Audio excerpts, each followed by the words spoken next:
নিজের জীবনকে বাজি রেখেই যুদ্ধ থেকে বাঁচার জন্য না মরার জন্য। বাঁচি বেঁচে যা আছে এটা হলো আমার বোনাস। এই দেশটার জন্য যুদ্ধ করছিলাম, এই দেশটার জন্য 30 লাখ লোক জীবন দিছিল, মা বোনেরা ইজ্জত দিছিল, সোনার বাংলা পুরে ছাড়কার হয়েছিল। এই দেশটা এখন আমি দেখতেছি এই দেশটা যেন একটা আমাদের দেশে অরান দেশ। এই দেশে কোনো আইন নাই, কোনো আদালত নাই, জীবনের কোনো নিশ্চয়তা নাই।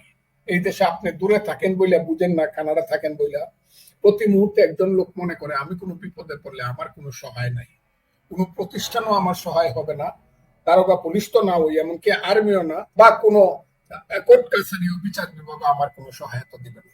এইটা কোনো দেশ নাই। এইরকম একটা দেশে মানুষ বাঁচতে পারে না, নিঃশ্বাস ফেলানোর মতো জায়গা নাই। এইখানে দ্বারা আমি ফজলুর রহমান কথা বলতেছি শুধু এই কারণে যে জীবন থাক বা না থাক, মৃত্যু যদি আসে, ওই যে করযত্ন হবে জয় জীবাত্মা ও নিত্য নয়, ভবের মঙ্গল যাতে হয়,